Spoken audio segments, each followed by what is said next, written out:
Tá bom, boa tarde para todos. Temos o dia de hoje a palestra de clausura da professora Cristina Massolier, de nosso primeiro curso de inverno de Turismo. Ela é professora do Departamento da Física da Universidade Politécnica Catalunha, Espanha. Ela é física formada na Universidade da República do Uruguai, com máster da mesma universidade e PhD da Brandmore College. Ela trabalha com sistemas dinâmicos complexos que incluem dinâmica láser, sinais neuronais e cerebrais e análise de séries temporais. Então, muito obrigada, professora Cristina, pelo convite. Muchas gracias por la presentación. Buenas tardes a todos. Es un gran honor estar aquí. Bueno, yo no soy experta en ecología, pero trataré de darles una visión lo más general posible de métodos para analizar datos. Eso es lo que yo hago, analizo datos. Y bueno, los datos son datos empíricos, datos observacionales de distintos sistemas.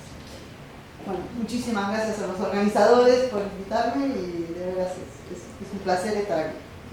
Bueno, ya me presentaron, pero me vuelvo a presentar. Yo soy uruguaya, nací en Montevideo, hice mi doctorado en Estados Unidos en física de láseres originalmente, y a partir de ahí empezamos a usar métodos para analizar dinámicas complejas que tienen los láseres, y después nos dimos cuenta que esos mismos métodos nos servían para analizar muchos otros sistemas. Entonces hemos hecho una variedad de estudios en distintos temas, pero inicialmente mi background es en física de láseres.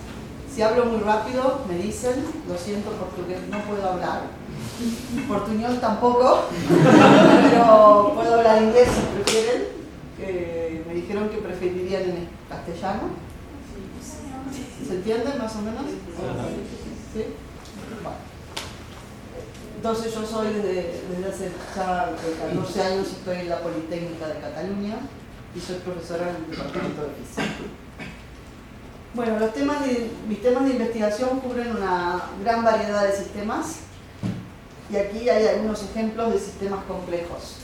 Los sistemas complejos son sistemas que están caracterizados por estar formados por distintos subsistemas, elementos, unidades, células, como quieran llamarlo, que están interconectadas entre sí.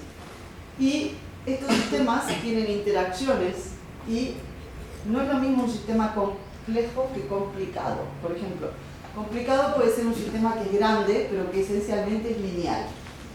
Las unidades son lineales, los acoplamientos son lineales, podemos interpolar, podemos extrapolar. En los sistemas complejos, los sistemas en general tienen cada uno en sí mismo comportamiento no lineal, y además interactúan en forma no lineal. Bueno, acá hay un ejemplo de cómo se suelen representar. Se suelen representar en lo que se llaman redes complejas, los elementos que pueden representar distintas cosas. No quiero entrar en detalles, más adelante vamos a poner unos ejemplos más concretos. Es importante la estructura de las conexiones. Nos interesa siempre tratar de entender cómo la estructura de la red, cómo están conectados entre ellos, determina el comportamiento del sistema. Y dos sistemas clásicos, yo creo que se podría decir los más complejos de los complejos, es el cerebro y el clima. El cerebro, porque nosotros tenemos todos una red neuronal con billones de neuronas, ¿verdad? Y anda a entender cómo se comporta. Pero sí podemos tratar de estudiar cosas sobre el cerebro. Y lo que se suele hacer es tomar señales eléctricas con electrodos que se ponen en el cerebro. No sé si algunos de ustedes alguna vez han tenido que pasar por un estudio electroencefalograma, que se llama. Se ponen en la cabeza, se ponen cierto número, 16, 62, 64 electrodos, y se miden las señales que hay. Entonces se obtienen simultáneamente, se mide simultáneamente la actividad eléctrica desde afuera, no invasivo, de la actividad cerebral. Y entonces uno puede tratar de correlacionar las distintas series temporales para ver en dónde hay correlación. Correlación quiere decir que de algún modo la variable en esta serie está, por ejemplo, oscilando de una manera que es muy parecida a la variable en la otra serie temporal. Y hay otras regiones que están totalmente descorrelacionadas. Entonces eso es lo que trata de representar este dibujito que está aquí. Regiones del cerebro que están conectadas funcionalmente. No estoy hablando de una conexión física. No estoy diciendo que haya algún conjunto de neuronas que conectan estas dos áreas. Estamos diciendo que cuando analizamos los datos vemos que hay cierta similitud en la dinámica en una serie y en otra serie. Entonces eso permite construir una red compleja que se llama Brain Functional Network. Y hay muchísima gente caracterizando lo que se obtiene y tratando de distinguir distintos tipos de enfermedades, incluso distintos niveles del grado de la enfermedad, a través del análisis de las series temporales de las señales eléctricas. Y bueno, esto es un campo de investigación ya que tiene muchos años, y un poco más recientemente, pero igual estamos hablando de hace 15 años, se dijo que si podíamos hacer esto para el cerebro, ¿por qué no para el clima? En realidad nosotros en el clima no podemos poner electrodos todo alrededor del planeta y medir, por ejemplo, la temperatura en todos estos puntos que tengo acá indicados. Eso no es posible, claramente.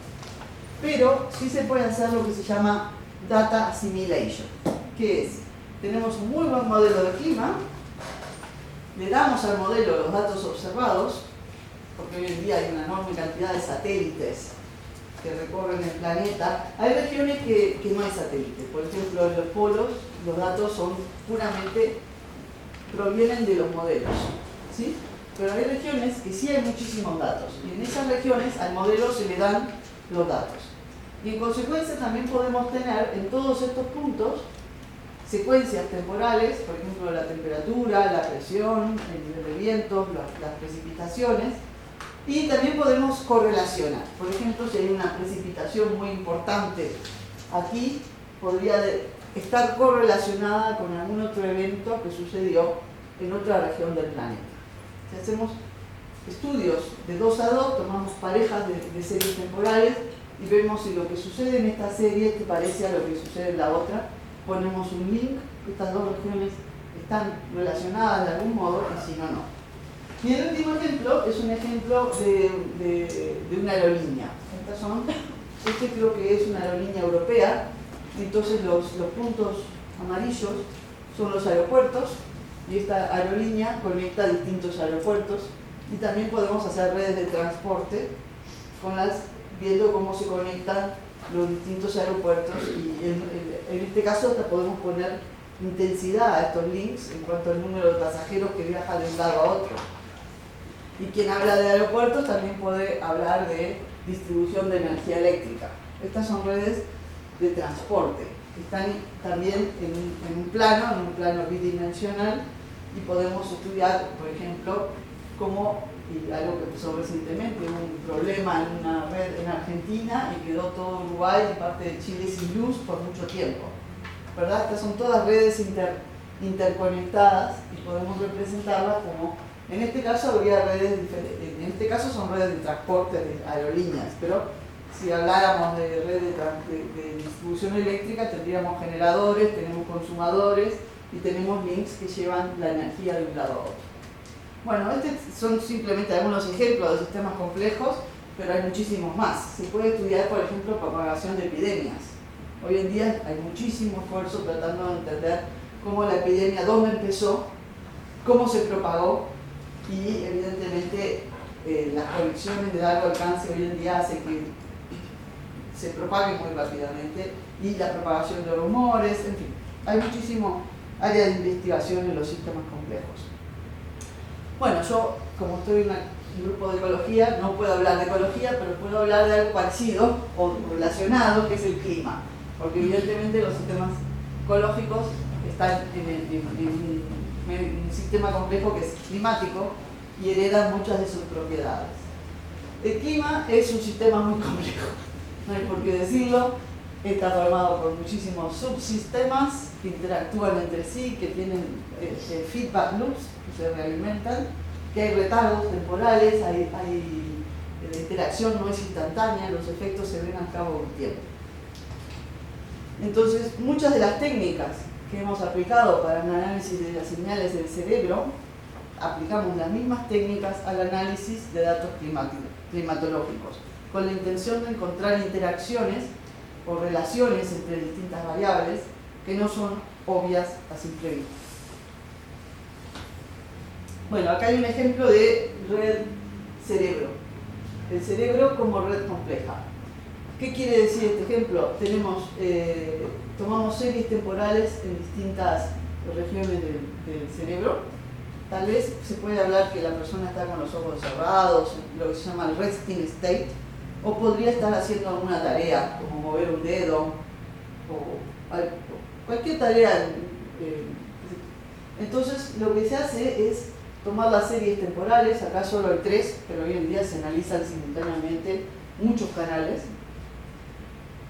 Este es el eje del tiempo, y después se hace una matriz de correlación, se calcula la correlación par a par, ¿verdad? Cada una con todas las demás. Y por supuesto tarea diagonal quiere decir que ella consigo misma está muy correlacionada porque es la misma serie, entonces tiene una correlación igual a 1, pero con las demás no necesariamente. Después hay un aspecto que es no lineal, que es tomar un umbral. Se toma un umbral y se dice, por debajo de esto, esa correlación no es significativa, es muy débil, no significa nada. Y si la correlación está por encima de ese umbral, se considera que realmente tiene una información que hay que tener en cuenta. Por lo tanto, se hace un umbral, se obtiene entonces una matriz de ceros y unos, que se representa como una red compleja. Y a partir de aquí se usan muchas técnicas de teoría de grafos para analizar esta red. Para analizar, por ejemplo, quién es el nodo que domina, cuál es la región del cerebro que está más conectada con los demás. O si hay algún caminito, o sea, si alguno de estos links es crucial para pasar información de un lado a otro. Se analiza la importancia de los links, la importancia de las distintas regiones. Y de vuelta, como les explicaba, lo mismo podemos hacer con el clima. Tomamos series temporales en cada uno. Este punto que está acá abajo es siempre el mismo, porque esto es una circunferencia, ¿verdad? Cuando yo la extiendo en un rectángulo, el punto de allá arriba es siempre el mismo. Y lo mismo acá arriba, porque todo esto es el polo, ¿de acuerdo? Pero todos los demás son todos puntos que están todos sobre la superficie de la Tierra. Y podemos tratar de correlacionar lo que sucede en distintos puntos, pero hay que tener en cuenta de que aquí tenemos, a diferencia del cerebro, en la Tierra tenemos el Sol, que entrega energía, y nos entrega energía a toda la Tierra en su conjunto. Y eso hace que de alguna manera nos sincroniza. ¿Sí? Que no, en el cerebro no tenemos un forzamiento que obliga al cerebro a actuar en su conjunto. Pero aquí estamos todos sujetos al ciclo solar, y por lo tanto eso es lo que quiere representar estos osciladores aquí. Estamos, en cada ciclo tenemos, por ejemplo, acá estaríamos en invierno, allá en el norte están en el verano. Esos ciclos se deben a la existencia de un forzamiento externo. Pero salvo esa diferencia, nosotros podemos aplicar las mismas técnicas que usamos para analizar series del cerebro a series climatológicas. Entonces, en definitiva, el procedimiento es, tenemos el sistema de la Tierra, donde tenemos datos observacionales, pero no en todos lados.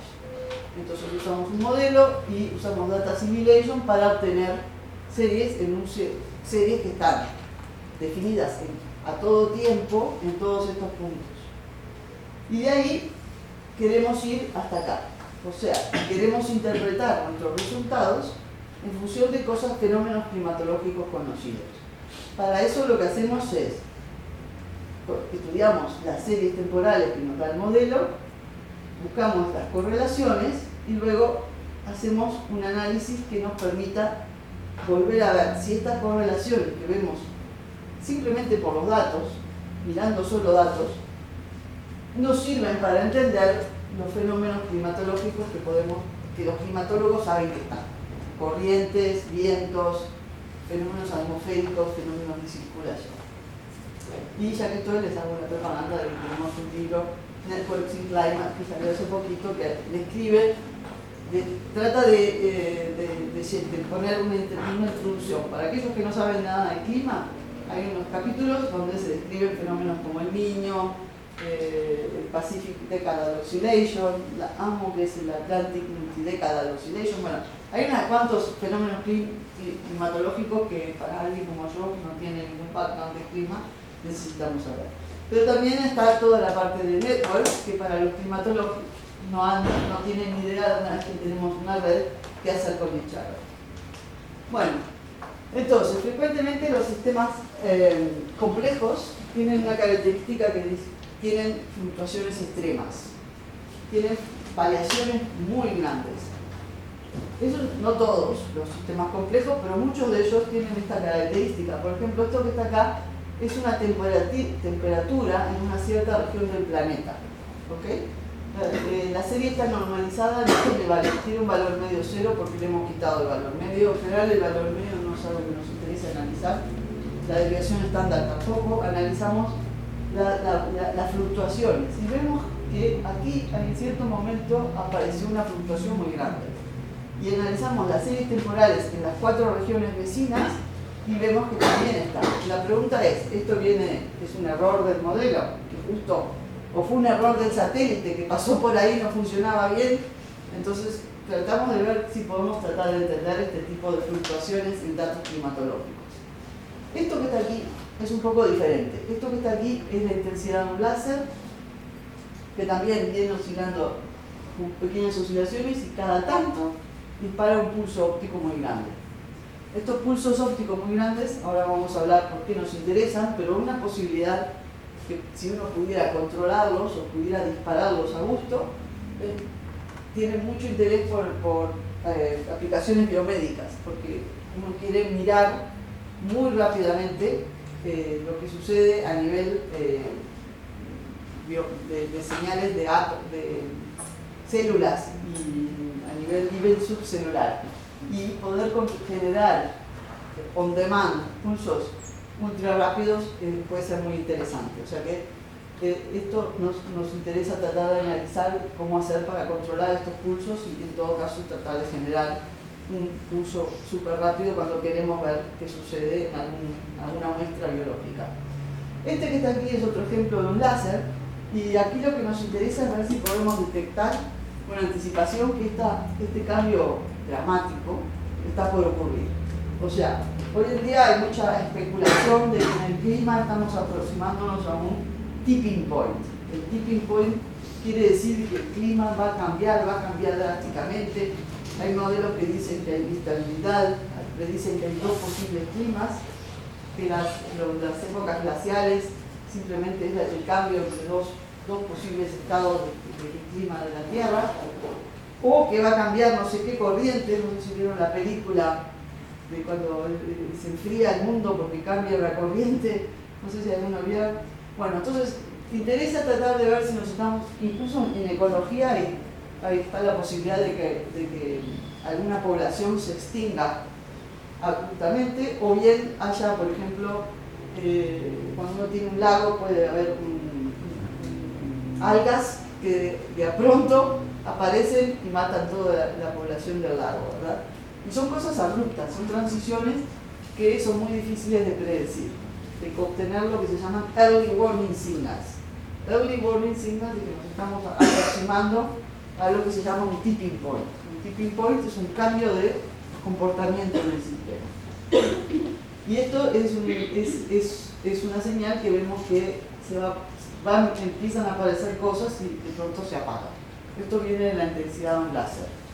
Y podemos realizar experimentos en el laboratorio, adquirir muchos datos y ver si nosotros podemos, con nuestros métodos de análisis de datos, anticipar que alguna de estas catástrofes está por suceder. Bueno, ¿qué queremos hacer? Queremos predecir. Hoy en día todo el mundo quiere saber lo que va a pasar. Queremos anticiparnos a los pulsos extremos, incluso controlarlos, si es posible, o generarlos a voluntad. Y queremos predecir si nos estamos aproximando a un tipping point. Hay mucho esfuerzo en particular para predecir el tiempo weeks ahead. Esto es una cosa interesante porque en muchos sistemas complejos tienen como 2 escalas de tiempo. Una escala corta, que en el caso del clima, del tiempo, viene a ser lo que es la escala de tiempo sinóptica, 7 días, 10 días, podemos predecir. conocemos las condiciones iniciales, nuestro modelo es suficientemente bueno y nos permite saber cómo será el clima en los próximos 10 días. Más o menos, con ciertas limitaciones, pero es posible. Y cada día se hace mejor. Por otro lado, podemos hablar de clima. Podemos decir, bueno, ¿cómo va a venir el verano que viene o el invierno que viene? Entonces aquí lo que hacemos es una aproximación diferente. Tomamos muchas condiciones iniciales, corremos modelos y hacemos barras de error. Hacemos un análisis estadístico. Estadísticamente hablando, el verano va a venir caluroso, porque los modelos, con todas estas condiciones iniciales, consistentes con la situación actual, cada uno predice cosas, pero se hace una barra de error y se hace. Entonces podemos predecir en una escala climatológica larga, usando métodos estadísticos, o bien en una escala corta, de unos días, usando trayectorias, simulando a partir de la situación actual, comparando distintos modelos, pero a la vez weeks ahead, esto es lo que se llama una escala subseasonal. Eso es, hay un gap, ahí hay un vacío, es difícil en las próximas semanas, ¿sí? Porque no hay muchos mecanismos que nos permitan tratar de predecir más allá de los 10 días, pero no necesariamente una escala tan larga como la escala del clima. Y ahora hay mucho esfuerzo, se llama Seasonal to Subseasonal Prediction, y nosotros estamos trabajando, empezamos un nuevo proyecto y estamos tratando de ver qué fenómenos climatológicos nos dan la posibilidad de predecir lo que va a suceder en la escala de weeks ahead. Bueno, además nos interesa comprender. Queremos saber, por ejemplo, si las fluctuaciones son cada vez más grandes o cada vez más frecuentes o ambos. Los modelos son muy buenos, son muy avanzados, pero claro, no permiten tratar de entender realmente qué fenómenos son los que afectan y cuáles son los que determinan lo que está sucediendo en el clima. ¿Sí? O sea, los modelos son muy buenos, pero no necesariamente ayudan a entender qué es lo que está sucediendo. Por ejemplo, esto es de marzo de este año, que las rockwaves que ocurren hay menos, pero son más extremas. Las rockwaves son ondas gigantescas que aparecen en el océano out of the blue, de la nada. Estas rockwaves son unas olas mucho más grandes que las olas normales y no necesariamente aparecen en épocas de tormenta, no están asociadas a tormentas. Son, no se sabe, olas gigantes y son por supuesto un gran riesgo a todo lo que es el transporte marítimo, pero no solo el transporte marítimo. Estas ondas gigantes afectan también a las plataformas de extracción de gas que pueda haber, por ejemplo, en el Mar del Norte, o a las plataformas, en muchos lugares se ponen molinos de viento en el océano porque hay mucho viento y se aprovecha más el viento, pero claro, si estas olas gigantes es necesario tratar de entender de dónde vienen y cuáles son las condiciones favorables para que se generen. Entonces hay mucha gente que está estudiando, por ejemplo, en un tanque de agua. Toman un tanque de agua y generan distintas condiciones. Lo que pasa es que, claro, en la teoría de los sistemas no lineales sabemos que lo que sucede en el tanque de agua no necesariamente se puede trasladar a las ondas en el océano. Pero nosotros podemos usar sistemas ópticos, como los que les mostré, que muestran estos pulsos muy altos. Podemos usar los sistemas ópticos para tratar de generar pulsos que son gigantescos, que tienen ciertas similitudes con las rockwaves. Las similitudes vienen en realidad porque a veces sistemas muy distintos como óptica y hidrodinámica en el fondo están gobernados por el mismo conjunto de ecuaciones. Las ecuaciones son conocidas, se llaman ecuaciones de Schrödinger no lineal, y los parámetros son muy distintos, las escalas de tiempo son muy distintas, pero las ecuaciones que describen fenómenos ópticos y fenómenos hidrodinámicos son parecidas. Y entonces podemos tratar de aprender alguna cosa sobre estas ondas en el océano usando sistemas ópticos. Y la ventaja que tienen los sistemas ópticos es que nos permiten adquirir datos muy rápidamente. O sea, en el océano hay que esperar quién sabe cuánto tiempo para poder detectar una de estas ondas, si es que podemos detectarlas, porque no sabemos dónde van a estar.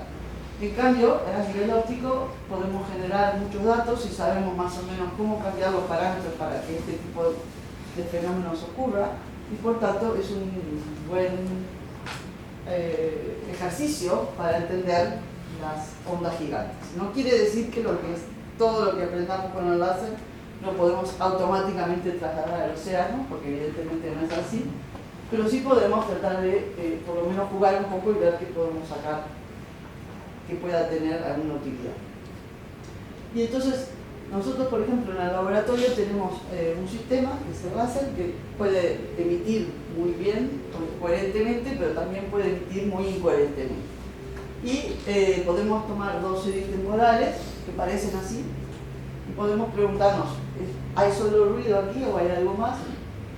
Y acá esto parece ser un poco más, tiene un poco más de estructura, capaz que no es solo ruido. ¿Y cómo hacer para cuantificar esto? ¿Y con qué nivel de confianza?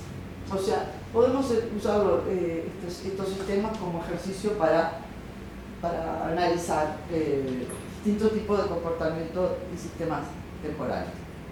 Acá hay dos ejemplos de dos series temporales que, cuando uno hace un análisis estadístico de estos tiempos entre estos spikes, encuentra que hay muchas similaridades entre este caso y este caso. Si lo doy vuelta, este caso se parece todavía más a este. Y esto es un láser y esto es una neurona.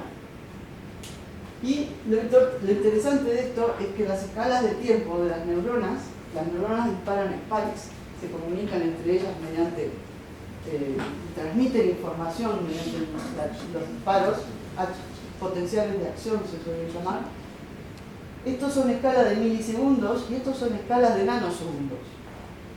Por lo tanto, a nosotros nos interesa mucho tratar de ver si podemos encontrar similaridades en todos los sistemas, usando técnicas de análisis de datos, porque si fuera posible demostrar que este láser se comporta como una neurona, nosotros podríamos utilizar los láseres para construir sistemas de inteligencia artificial que están inspirados en cómo se comportan las neuronas. Y las neuronas, claro, sería muchísimo más rápido, ¿verdad? Muchísimo más rápido. Pero además tienen una ventaja adicional, que es, en teoría, las neuronas procesan información en forma muy eficiente. Si ustedes miran, yo no tengo los números, pero me parece que lo que les voy a decir es claro. La forma que procesa el cerebro la información es una forma energéticamente muy eficiente. Se precisa un tremendo ordenador para procesar la décima o una pequeña parte de la información que ustedes procesan sin esfuerzo, ¿verdad? Los data centers hoy en día son una fuente de consumo de energía tremendo, ¿sí? O sea, se precisa realmente poner sistemas de enfriamiento porque consumen una energía tremenda. Y eso es esencialmente porque todavía no sabemos cómo hace las neuronas para procesar información en forma eficiente. Entonces, si nosotros lográramos emular eso, y además lo pudiéramos hacer mucho más rápido, pues estaría muy bien. Entonces, en definitiva, las series temporales el análisis de series temporales nos permiten encontrar similitudes entre sistemas que son muy distintos. Por ejemplo, esta es la primera ola gigante que fue detectada, este dibujo es famoso, son todos lados. Esta es una variación de la superficie del océano entre menos 10 y 20 metros. Es como tener una pared de agua que de pronto aparece, baja y sube en 600 segundos.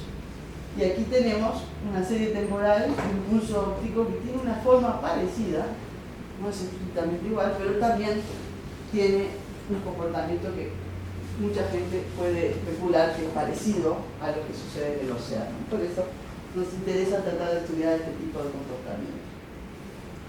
Bueno, ¿qué métodos de análisis vamos a usar para descifrar estas señales, para ver si existen comportamientos que no son visibles a simple vista, si podemos encontrar algunos patrones que se repitan, patrones frecuentes que no son fáciles así a simple ojo de identificar. Entonces, nosotros lo que hacemos con las señales con los métodos de análisis de datos obtenemos mucha información. Y esto está representado por estos puntitos de aquí.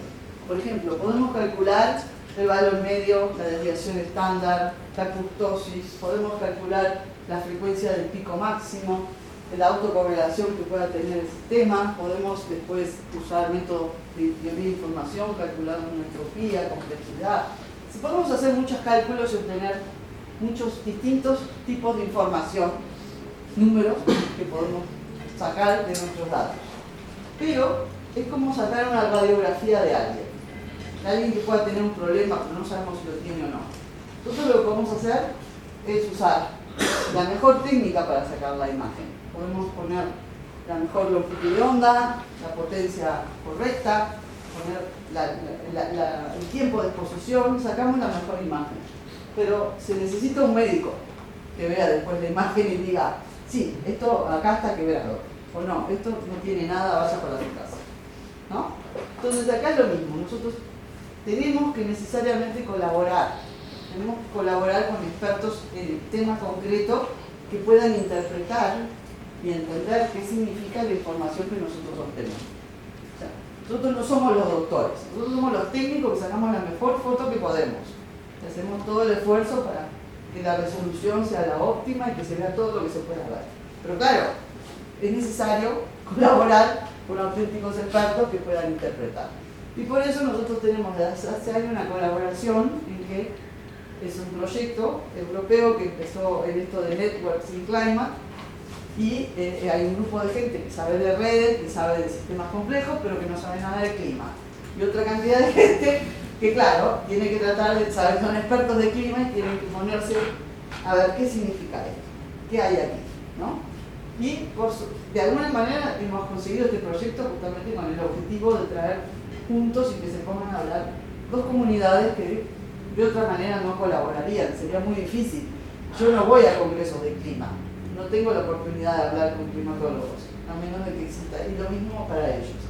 Entonces, la interdisciplinaridad de todo tipo de estudio de clima o de neurociencias también, o sea, es lo mismo, ¿no? Uno trata de sacar información de los datos, pero después es necesario alguien que entienda para tratar de conectar las cosas y ver si se puede interpretar. Bueno, les voy a contar dos métodos que usamos. El primero, son métodos que se usan para distintos tipos de datos. El primero tiene que ver con lo que se llama el orden en que los datos aparecen en la serie temporal. No nos interesa el valor de dichos datos, sino en qué orden temporal van sucediendo.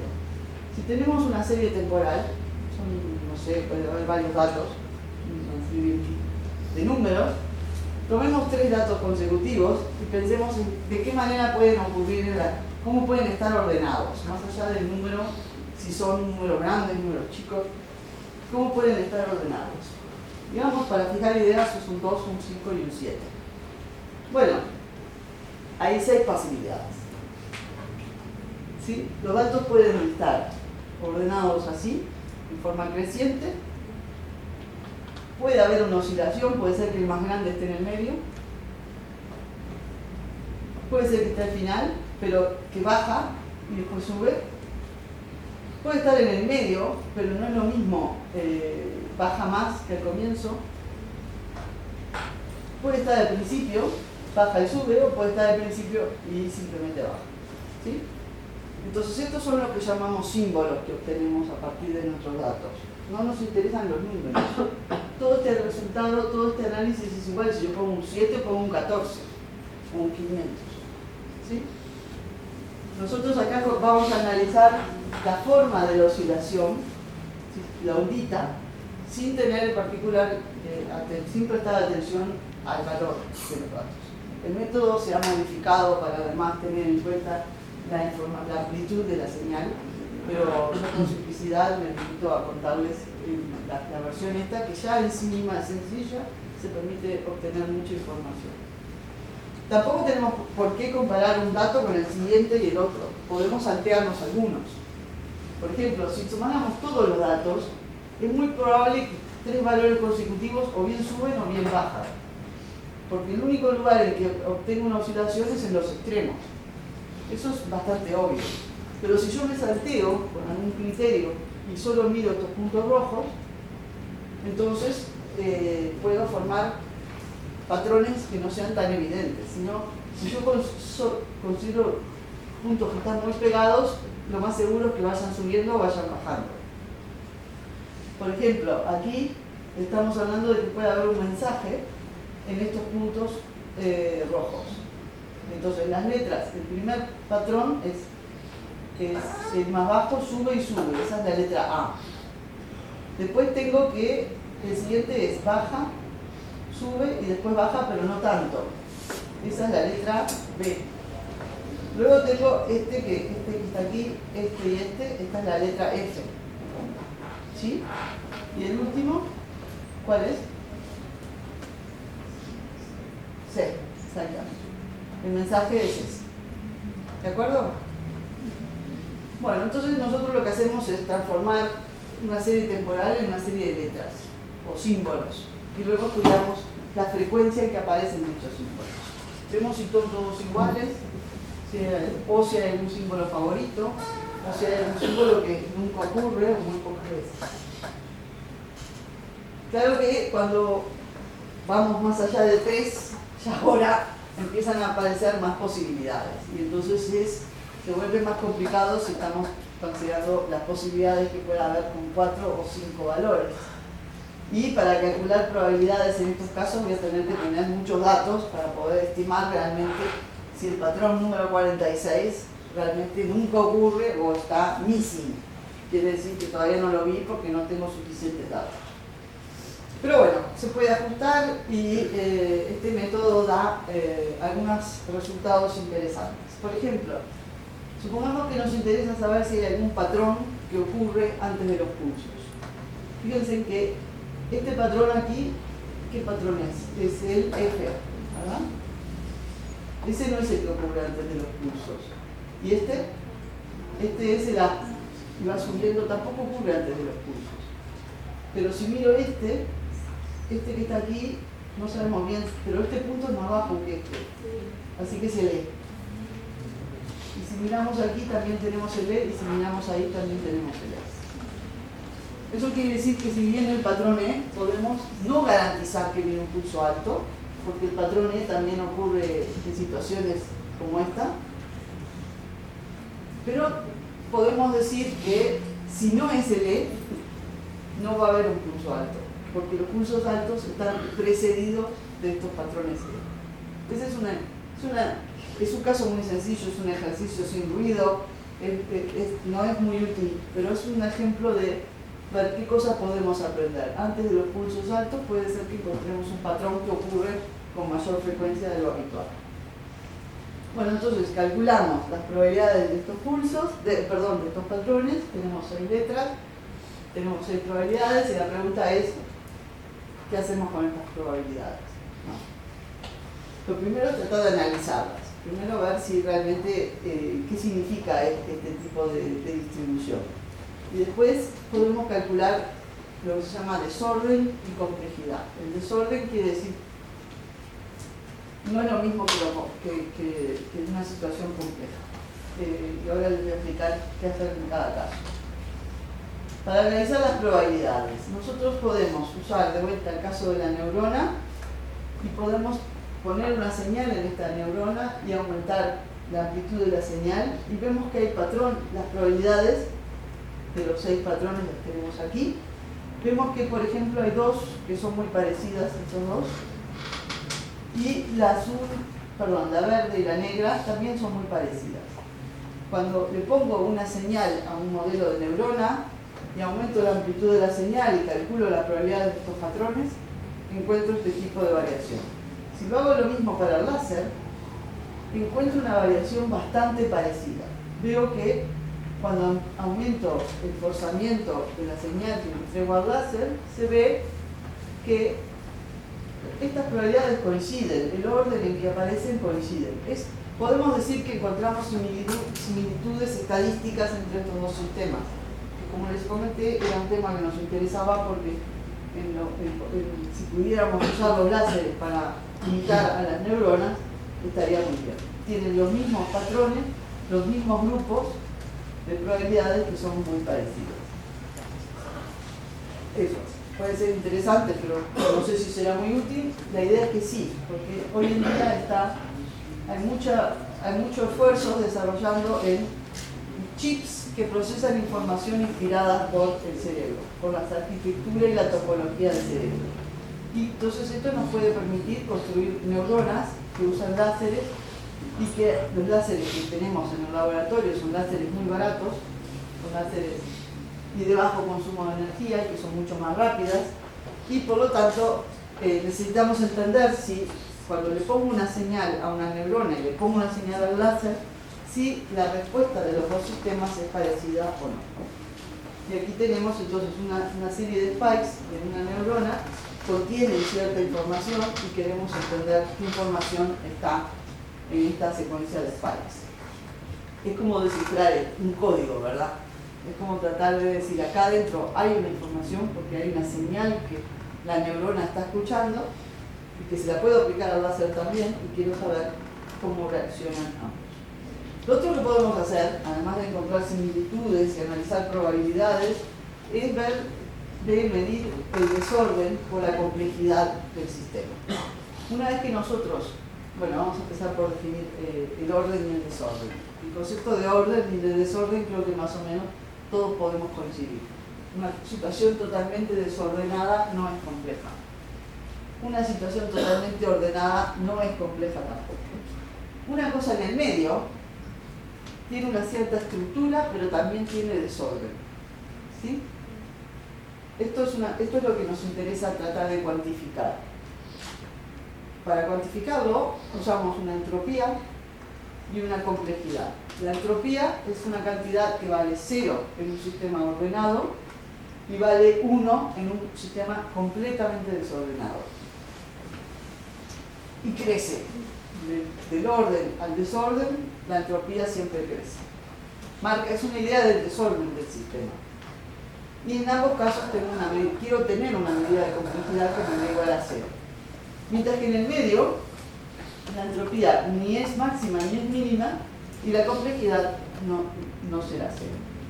Entonces, una forma de definir esto, y no quiero entrar en detalles porque la matemática está ahí y la podemos discutir si a alguien le interesa, la idea es definir una distancia al equilibrio. Perdón, una distancia al desorden, que es esta línea verde. Cuando cambio un parámetro de control, el sistema puede ir aumentando en su desorden. Voy entregándole energía a un sistema no lineal y puede llegar a desordenarse, puede llegar a empezar a producir fluctuaciones y un comportamiento más aleatorio de cuando está a un nivel de energía bajo. Puede ser un comportamiento más regular, más laminar. Entonces, con mi parámetro de control yo puedo ir de orden a desorden. Y yo puedo definir una distancia. ¿Qué tan lejos estoy yo del estado desordenado? Y la entropía es al revés. La entropía es la línea roja que va aumentando cuando me alejo del orden. Entonces, una línea disminuye cuando me acerco al desorden, porque estoy más cerca del desorden, y la otra línea se aleja porque aumenta la entropía. Cuando hago el producto de estas dos cantidades, la complejidad, como distancia al desorden, producto con la entropía, obtengo una función que se maximiza en algún lugar. Bueno, entonces vamos a ver si podemos aplicar estos conceptos. La entropía es ambas cantidades, entropía o complejidad, se pueden calcular a través de las probabilidades. Una vez que tenemos las probabilidades, es aplicar una fórmula matemática, que también quise obviar, pero que al que le interesa la podemos discutir. Con las probabilidades yo puedo calcular la entropía y también puedo calcular esta complejidad. Entonces, uno de los ejemplos es las señales de vueltas neuronales, que es de actividad eléctrica del cerebro. El paciente o el voluntario tiene los ojos cerrados, son personas sanas, y en cierto momento, por ejemplo, a los 120 segundos se le pide que abra los ojos. ¿Sí? Entonces así vemos cómo cambia la señal. Acá aparece, estos son los distintos canales, hay 16 electrodos. En estos canales vemos cómo cuando abre los ojos la cosa se complica. ¿Sí? Queremos cuantificar este cambio, queremos encontrar un cuantificador y ver cómo podemos detectar esta transición. Ven que la transición es un poco sutil. Nosotros sabemos que es a los 120 segundos porque esa es la condición que se de adquirir los datos. La persona a los 120 minutos, 120 segundos abre los ojos. Cuando calculamos, no se ve, hay una línea de error, no sé, bueno. Todo esto es una barra de error, pero porque tenemos muchas personas y las personas son todas individuos, son todas diferentes. Esto que está mostrando aquí es un promedio. Calculo la entropía con las probabilidades de los patrones ordinales que les comenté antes. O sea, calculo patrones ordinales, calculo la entropía y veo cómo cambia antes y después. Y vemos que cuando abre los ojos tiene un salto en valor medio. En valor medio las personas aumentan su entropía cuando abren los ojos. Eso tiene que ver con el hecho de que la señal acá se empieza a complicar con respecto de esta que está aquí. ¿Sí?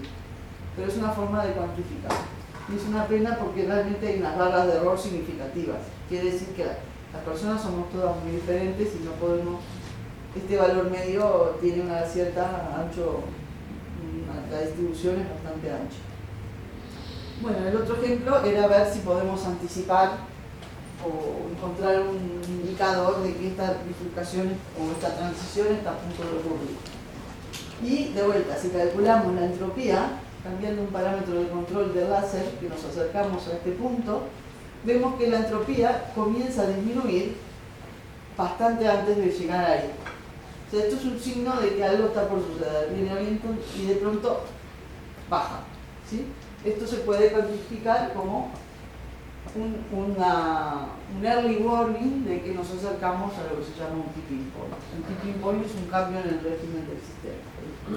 El segundo método de análisis que les quiero contar, o sea, los anteriores fueron ejemplos en que tomamos series temporales, usamos el método de los patrones para ver los distintos patrones que van ocurriendo, calculamos con qué probabilidad ocurren los distintos patrones. Una vez que tenemos esas probabilidades, o bien analizamos directamente las probabilidades, o bien calculamos entropía y complejidad. El segundo método no tiene que ver con hacer ningún análisis simbólico. El segundo método se trata de analizar series que tienen una estructura de este tipo. Son series con oscilaciones. Tienen una oscilación bastante bien definido, aunque puede haber mucho ruido encima de la oscilación. Esto, por ejemplo, es la temperatura de la superficie del aire en una cierta región del hemisferio norte en el continente, en China. Y no les puse acá lo del eje vertical, pero básicamente la temperatura cambia entre menos 30 en invierno y 20 o 25 o 30 en verano.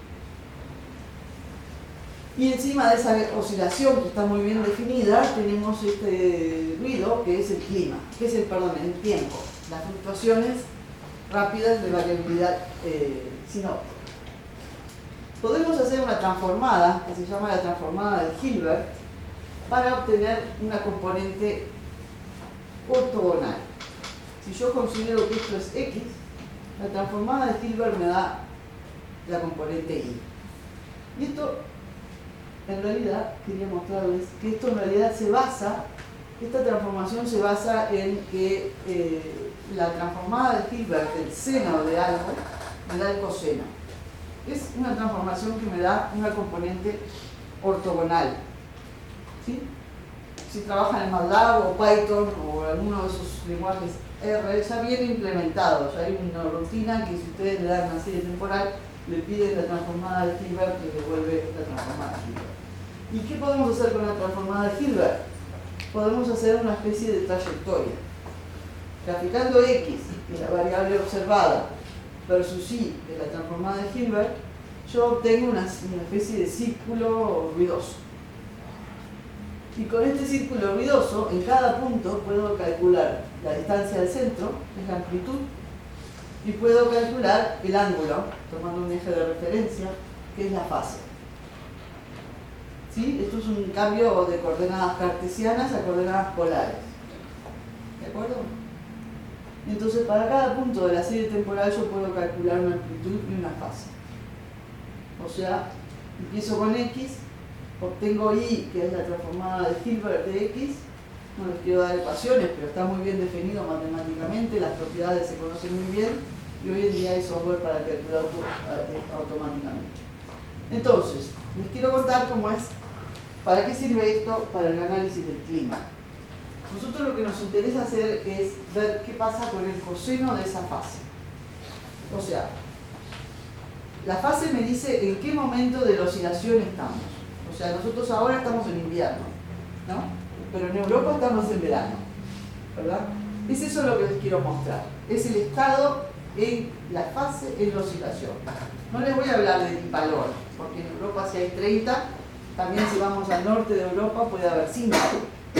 No es el valor lo que interesa, sino la fase en que estamos de la oscilación. Y esto es el coseno de esa fase, el 1 de julio promediado en los últimos 30 años. Yo primero tomo la fase en cada punto del planeta, el 1 de julio y la promedio. Y vemos claramente, ¿qué podemos ver? Vemos que todo el hemisferio norte está en rojo, ese es el coseno igual a 1, el verano. El hemisferio sur está en invierno, tiene un coseno igual menos 1. Vemos también que hay un lag entre los océanos y los continentes. Eso suele suceder porque el océano siempre va detrás. Cuando llega el verano y ustedes se van a bañar, está frío, ¿no? Y al final del verano empieza a hacer frío, pero el agua sigue calentita. Eso es porque siempre hay una inercia térmica y el océano siempre va detrás. Y esto quiere decir que está más frío los continentes que el océano.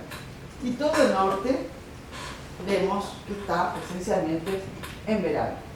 Esta es la información que podemos obtener usando la transformada de Hilbert y calculando la fase en cada instante. Y acá está promediado, pero podemos estudiar cómo pasan las estaciones. Podemos hacer no solo el 1 de julio, podemos hacer el mismo cálculo todos los días del año. Entonces les voy a mostrar un video. A ver si me funciona el video. Sí, ahí va. Esto es el 1 de enero. En enero es invierno en el norte, hace frío, pero de a poco, a medida que se va yendo el invierno, ahí vemos cómo el océano está retrasado. El océano sigue estando frío y los continentes están calientes. Ya se empezaron a calentar. Ahora estamos llegando al verano y aquí empezó el invierno. ¿Ven? Y toda esta zona está muy fría y los océanos no tanto. Y de a poco va pasando el tiempo y vemos cómo todo el norte está sincronizado en verano y todo el sur está sufriendo el invierno. Y ahora vamos a empezar. Aquí llega el verano al sur. Ves que el verano llega antes a los continentes. Los océanos van como retrasados. Y acá llega de vuelta el invierno al norte. ¿Sí? ¿Ves cómo pasan las estaciones? ¿Verdad? Y se obtiene una fase que tiene relevancia. Pero recuerden que esto no nos da información de la temperatura. Esto es simplemente una fase de una oscilación. Bueno, pero el clima tiene fenómenos muy importantes como el Niño y la Niña, que también los podemos ver pasando un análisis de la fase. Estos son fenómenos climatológicos que ocurren en el Pacífico. Los años del Niño, esta zona se calienta. Los años de la Niña, esta zona se enfría. Y podemos hacer videos como estos estudiando cómo cambia el fenómeno del Niño, cómo empieza, cómo se mueve, cómo termina, etc. Bueno, entonces, podemos usar esto para ver si podemos encontrar cambios importantes que hayan ocurrido en los últimos 30 años. Pero todo el mundo dice, bueno, el clima está cambiando, ya no hay estaciones, pasamos del verano al invierno sin pasar por la primavera. Entonces, lo que queremos ver es si podemos usar estas técnicas para encontrar regiones del planeta donde hay cambios muy importantes en los últimos 30 años. ¿Por qué 30? Porque no más. Bueno, queremos usar datos que sean lo más fiables posible. Como ya les expliqué, los datos vienen de modelos mediante técnicas de asimilación de datos. Queremos usar datos que vengan de satélites. Los satélites son los datos que son más confiables. Y muy lamentablemente los satélites empezaron en el 70, básicamente. Por lo cual antes del 70 sí que hay muchos datos, sin duda, pero no son tan confiables. Por tanto, nosotros nos hemos limitado a estudiar a partir del 70, tenemos 30 años y estudiamos la primera década y la última década y vemos si podemos ver variaciones que hayan habido en los últimos 30 años. ¿Y qué variaciones buscamos? vamos a calcular la amplitud de Hilbert. No se las mostré, no tengo video de la amplitud, pero queremos saber si hay un cambio en la amplitud de la señal en los últimos 30 años, en los últimos 10 años versus en los primeros 10 años, y normalizar con respecto al promedio total. Y después hay que ver esto si es significativo o no. ¿Qué quiere decir? Si yo mezclo mis datos y me genero datos que no son los reales, son otras series de datos mezclados, si yo en estos otros datos que he mezclado encuentro cambios similares, ¿qué quiere decir? Quiere decir que los datos, los valores no son muy importantes, no son significativos. Ahora, si los cambios que yo encuentro en mis datos originales superan al valor medio más 2 sigmas o valor medio menos 2 sigmas de aquellos datos, de los cambios en datos sintéticos, entonces mis cambios son realmente, no los puedo explicar por procesos aleatorios o no son producto del azar. Bueno, entonces hemos hecho dicho cálculo. Estos son la variación relativa de la amplitud. Por suerte, por lo menos algunos colores sí que los podemos mostrar. Hay regiones blancas en que realmente el cambio es muy pequeño y lo obviamos porque podría no ser significativo. Pero vemos que hay dos regiones donde hay cambios muy pronunciados. Uno es en el Amazonas y otro es en los hielos del mar. Estos son hielos al nivel del océano, allá arriba. Entonces acá la amplitud, el cambio es para abajo, la amplitud ha disminuido y aquí la amplitud ha aumentado. Entonces, para ver si esto tiene algún sentido, lo que hacemos es ir a mirar los datos realmente, los datos originales, no la transformada de Hilbert, sino la temperatura real. Y lo que les muestro aquí es la variación en el Amazonas. En el Amazonas la temperatura varía entre unos 25 y unos 30 y pico. Y ya pueden ver que en la región del Amazonas, hace 30 años, las oscilaciones eran mucho más pequeñas que ahora. Hay un enorme aumento en la amplitud de la oscilación en el Amazonas. Estos ya no son datos de Hilbert, son datos... No son observacionales tampoco, vienen de un reanálisis, pero son lo más cercano a la realidad que ustedes puedan tener. Si hubiera algún sensor en esa región que ha detectado sistemáticamente los datos y lo grafican, seguramente sea muy parecido, porque hemos hecho comparado con distintos tipos de modelos de análisis y en estas dos regiones, en ambos, hemos detectado cambios muy significativos. En el Ártico es al revés, teníamos una cierta amplitud de oscilaciones que ha ido disminuyendo y en los últimos años casi que no hay. ¿Cómo podemos tratar de entender esto? Bueno, en el Amazonas lo que tenemos es que ha disminuido las precipitaciones, tal vez por la deforestación, no sabemos por qué, por ahí no puedo entrar. Pero la interpretación de los resultados es que al disminuir la precipitación, el calor que antes se usaba, o la energía que antes se usaba para evaporar, ya no hay agua para evaporar, y por tanto se utilizan aumentar las temperaturas. Y por eso la temperatura en el verano cada vez es más alta, porque antes la energía que entregaba el sol, que se usaba para cuando llovía y el agua se evaporaba, eso ya no está más. En cambio en el Ártico tenemos un efecto opuesto, se han derretido muchos hielos oceánicos. Entonces, al derretirse esos hielos ya no hay la energía se usa para el cambio de fase y entonces no cambia la temperatura como cambiaba antes. Antes teníamos que el hielo no sufría un cambio de fase, entonces mantenía la energía se usaba para aumentar la amplitud de estas oscilaciones. Y esto es la misma interpretación con sentido opuesto. Bueno, entonces claramente podemos encontrar regiones del planeta donde ha habido cambios muy importantes. Por ejemplo, en Europa los cambios más significativos están en el océano, donde la amplitud de las oscilaciones de la temperatura del agua está empezando a aumentar. Esto podría ser un problema para la fauna que vive en el agua. Si el agua empieza, nosotros donde yo trabajo el otro día tuvimos 41 grados. es algo que fue récord. Nosotros nos podemos quedar en casa con el aire acondicionado, pero si la temperatura del agua también empieza a aumentar y tiene picos bastante pronunciados, puede ser un serio problema para los ecosistemas. Bueno, y para resumir, la teoría de los sistemas complejos es una teoría que permite entender los fenómenos que emergen en sistemas que están formados por muchos sistemas interconectados.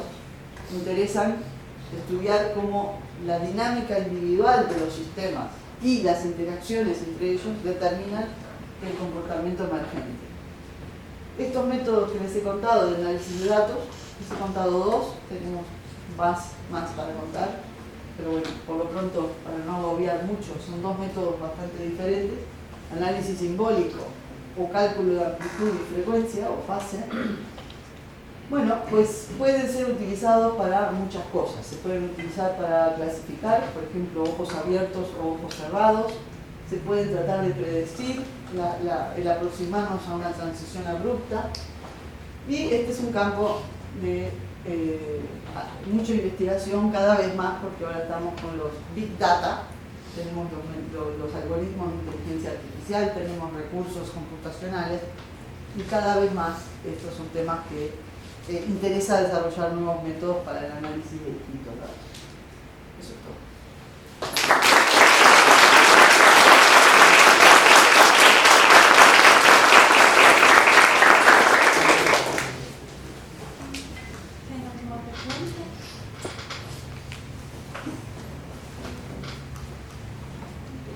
Posso? Obrigada pelo seminário, muito interessante. Usar as séries temporais para prever, né, é um dos desafios, certo? No caso do clima, que sofre bastante essa influência externa, né? Como você mostrou, as amplitudes estão variando, o padrão não está seguindo, né? Como que fica esse poder de prever, uma vez que está mostrando que existe uma tendência que não aconteceu já na série? Sí, hay algoritmos de inteligencia artificial que se basan en novelty detection. Novelty detection es identificar eventos que no hemos encontrado antes, ¿sí? O sea, cuando aparece algo nuevo, el algoritmo abre los ojos y dice: esto yo ya no lo tengo visto. En principio existen algoritmos que se pueden aplicar así a ojos cerrados para encontrar, por ejemplo, lo que se llama la temperatura récord de todos los récords. O sea, creo que en Francia este año hubo 44, eso es un número que nunca se había visto antes, ¿no? Pero eso es fácil de detectar, porque simplemente comparar con el máximo anterior. Pero puede haber otros eventos que sean más difíciles de identificar, bastante más difíciles, como patrones simbólicos de oscilaciones, formas de oscilaciones que hasta ahora no habían ocurrido y que ahora los encuentro. Porque está cambiando algo o porque no tenía suficientes datos como para tener buena estadística. Sí, o sea, en principio hay bastantes técnicas que pueden servir para detectar novedades en la serie temporal. Crisis, por ejemplo, que se está a nivel de economía. Esto es un tema también muy interesante, no se los comenté porque estoy hablando a ecólogos, pero a nivel de economía hay mucha gente que quiere saber si algún banco va a colapsar, cómo podemos anticiparnos a los acontecimientos, ¿no? Y detectar cosas que antes no habían sucedido y ahora empiezan a suceder.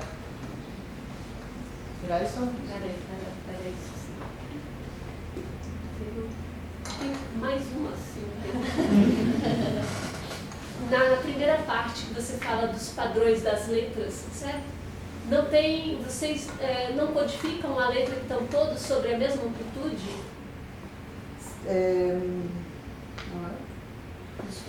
Na horizontal.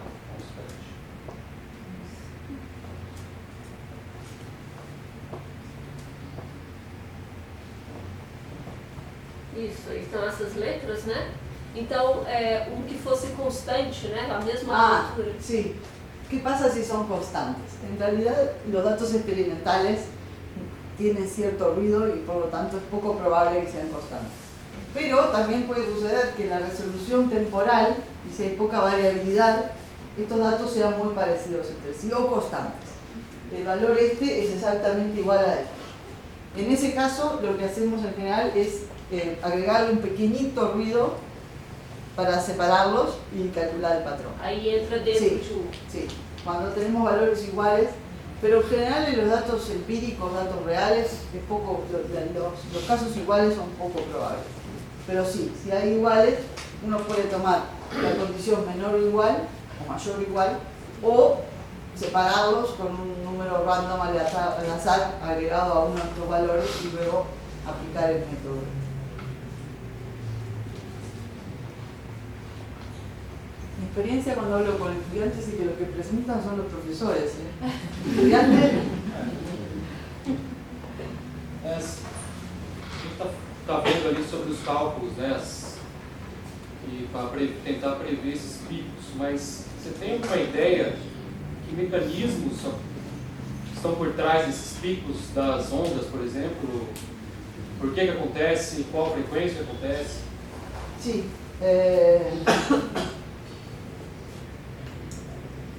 En el láser tenemos un buen modelo y sabemos cuándo puede llegar a ocurrir estos picos.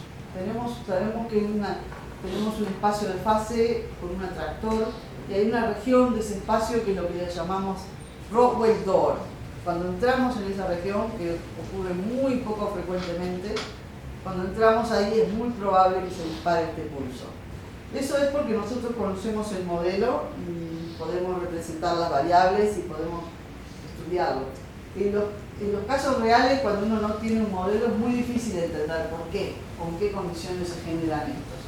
Pero sí podemos tratar de ver si existe algún patrón de comportamiento que anticipe estos eventos. Buscar patrones que tienden a ocurrir antes de que sucedan.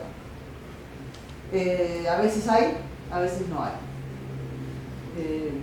Seguramente si tuviéramos más datos podríamos hacer cosas más robustas, pero cuando uno estudia fenómenos extremos, por definición los extremos son raros, si no, no serían extremos. Por tanto, es difícil. Creo que los mecanismos son distintos en los distintos sistemas. O sea, este fenómeno de Rockwell se ha estudiado en el océano, se ha estudiado en óptica, pero ocurre también en acústica y son muchos los que dicen que tienen Rockwell y seguramente sea cierto. Los mecanismos pueden ser muy diferentes. Hay quien dice que están inducidas por ruido, que se precisa un poco de ruido para excitar estos pulsos. Hay ejemplos que son totalmente deterministas, sin ruido. Tarde o temprano se llega a la vecindad de esa región del espacio de fases y ahí podemos prácticamente asegurar que se produce un gran pulso. Y a nosotros lo que nos interesa es decir, podemos llevar el sistema cuando queramos a esa región para que produzca un gran pulso, porque entonces tendríamos un sistema que podría disparar un muy intenso pulso de luz cuando queramos. Y ese pulso de luz se puede usar para biomedical imaging, para análisis rápido, porque nos interesa ver, disparar y energéticamente es muy eficiente porque podemos disparar un pulso muy alto en forma controlada, pero eso no es tan fácil, estamos bastante lejos de llegar a esa situación. E mais uma curiosidade, esse sistema poderia ser usado ou já é utilizado para prever atividade sísmica, por exemplo? ¿Ves? Sí, también, o sea, las earthquakes es otro de los sistemas que interesa estudiar para tratar de predecir cuando vienen. Sí. Sí, ahí es un poquito diferente porque uno tiene un sistema que toma muchos sensores y se puede ver, se puede hacer una red como la del cerebro, pero tomando los datos de los distintos sensores. Lo que sucede aquí está correlacionado con esto y aquello y podría darse de que el sistema se sincronice, se correlacione más cuando está por ocurrir. Hay mucha gente trabajando en esa dirección también. Sí. Tem uma pergunta também. Você disse que você mostrou que é uma grande similaridade nos lasers e no cérebro, na forma Las neuronas. dos neurônios. Justamente por causa desses ordinais, onde o A e o F eles têm menor frequência, enquanto o B, o C, o D e o E tem maior. Acho que... essa parte. Não seria muito intuitivo pensar nisso, já que se eles ficassem com muito do F e do A, ele já seria então uma média decrescente, seria uma informação decrescente, vai ser constante? Acá crecen y acá decrecen.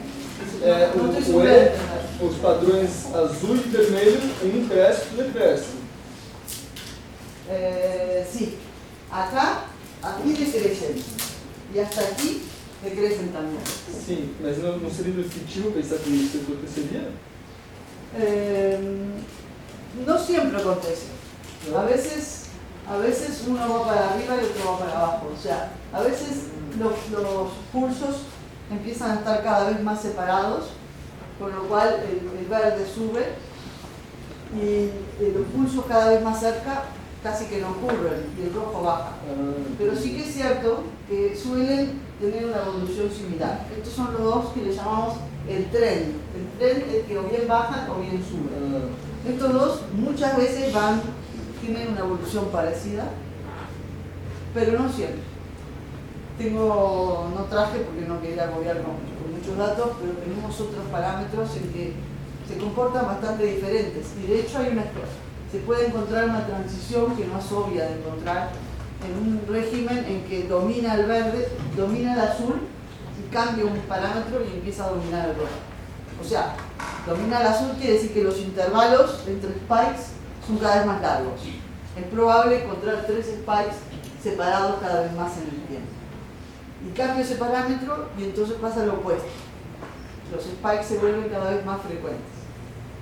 Este es un ejemplo solo para mostrar que podría haber similaridades entre lo que es la dinámica neuronal y la dinámica de un láser.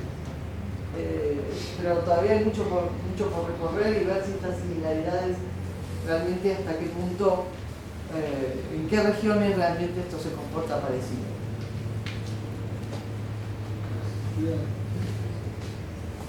¿Alguna otra pregunta?